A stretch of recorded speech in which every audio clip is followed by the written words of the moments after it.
Happy Friday from the swing. It's a rainy day today. I'm sitting out here in the rain for you. Anyway, great week. This has been, I've shared a couple posts just on working on rebuilding my whole tech stack. Kind of got everything where I want it. I got back to one computer, which is great. Hermes is getting better and better. We're building things together. Built a Kanban board to help me kind of centralize my task management, which has been really fun.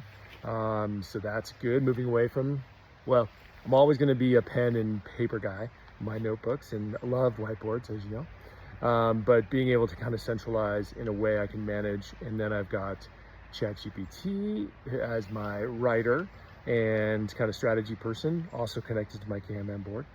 Using Claude Code for my coding things, which is cool. I've been kind of building some cool new little things, little automations and loops. Two great trainings this week. I joined the AI Daily Brief on creating loops and graphs, which was really good. If you follow them and didn't get to join, or if you want to go kind of get a good training, it'll be out there on their website. I took some of that learning and started applying, validating that, okay, I'm already starting to do a lot of these things, which is great. Again, thinking about a loop as a process that you might do once, or something that you can look at building a skill around, or you can look at building a routine, but also looking at loops as a way to put in your guardrails. Where do you put your goals, your what good looks like, your checks, QA process kind of in that. That kind of gets more into the graphs, but being able to really think about, and again, this is kind of where I'm coming back to, is just agents don't really care about the hierarchy of your organization. They don't care about who knows what and who owns and controls or sits in a silo.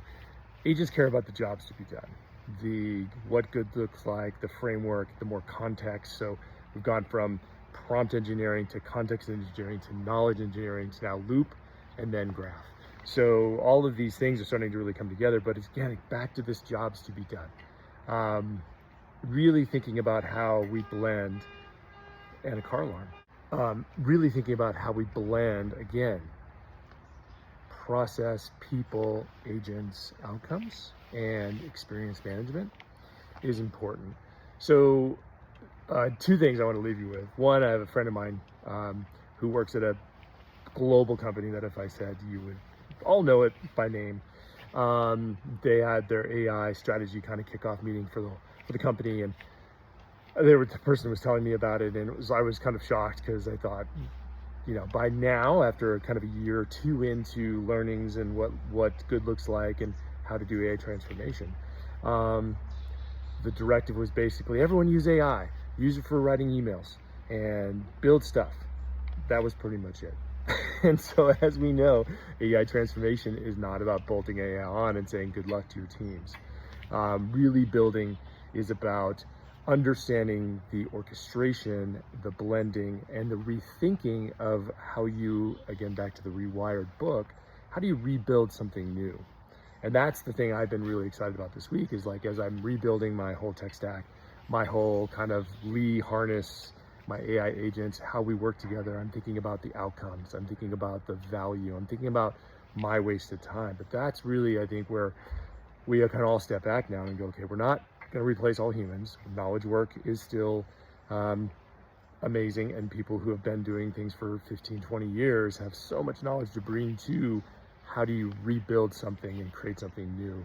So that's exciting. I got to watch another webinar this week from Salesforce on their new agent force and some of the new stuff coming out, which is coming out this fall.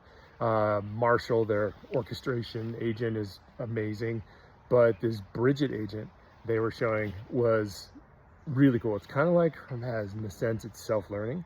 So they had an example where they showed a custom SAP deployment.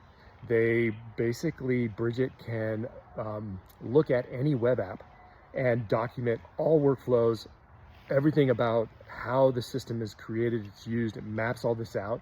That can then be put into process automations and agent for it. It was really impressive. So we're getting to a place where these agents are not only able to look at Oh, and then the other thing was cool is because, SAP makes changes all the time. It's self-learning, as long as it's not a huge drastic change. But if a new field's added or a new process, or they move a field to a different screen, Bridget will learn that and update her workflow and other automations that she's already built.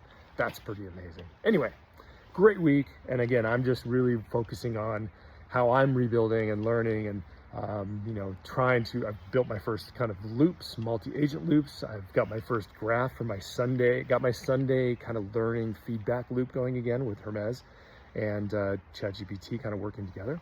So maybe I'll talk a little more about that next week. All right, well, sun's coming out, which is great. And hope you have a great weekend. And thanks for being along on the swing. Have a great one. Lee, cheers.